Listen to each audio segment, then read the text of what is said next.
Hi everyone, I hope you are doing well today. I'm going to pretend that I'm on the stage of public speaking contest and the topic is the wrong dream. And by the time you are done watching this video, if you find it was helpful, kindly do subscribe for more videos. Let's begin with the topic, the wrong dream. At the age of 8, I knew exactly what I wanted to be. At 12, I was certain. At 16, I had a plan. At 22, I had a dream. And at 25, I discovered it belonged to someone else. Growing up, I had a picture of success. Maybe you have seen that picture too. A respected career, a prestigious title, a corner office, people admiring your achievements, family members proudly introducing you to others. That's my son. That's my daughter. Look how successful they have become. I wanted that picture. Actually, I chased that picture for years. I studied for it, sacrificed for it, lost sleep for it, said no to other opportunities for it. Everything was focused on one destination. Because I believed that when I finally arrived, I would be happy. Then one day, I arrived. The job, the title, the achievement, the things I had worked toward for years. And something unexpected happened. Nothing. No fireworks. No overwhelming joy.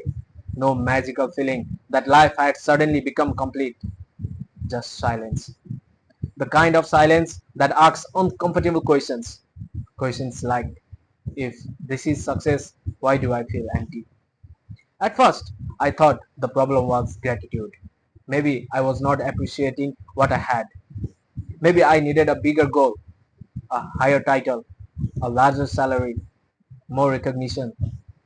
So I ran faster, worked harder, achieved more, but the emptiness kept running alongside me.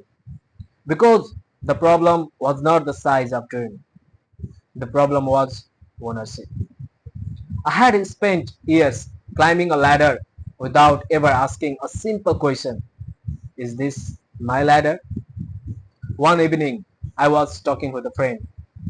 I described my accomplishments, my goals, my plans, everything I thought should make me happy. When I finished, my friend asked just one question. What would you do if nobody was watching? That question hit me harder than any criticism ever could. Because for the first time, I realized how much of my life had been built around applause, not purpose, approval, not fulfillment, expectations, not passion. I had inherited a dream. Part of it came from society, part from expectations, part from comparing myself to others. And somewhere along the way, I stopped listening to my own voice. I became successful at pursuing a future I did not actually want. I was living someone else's definition of success. Now, don't misunderstand me. There is nothing wrong with ambition, nothing wrong with achievement, nothing wrong with success. The danger comes when we pursue success without asking whose version of success we are pursuing. Because a dream can be beautiful and it still be the wrong dream. I eventually made changes.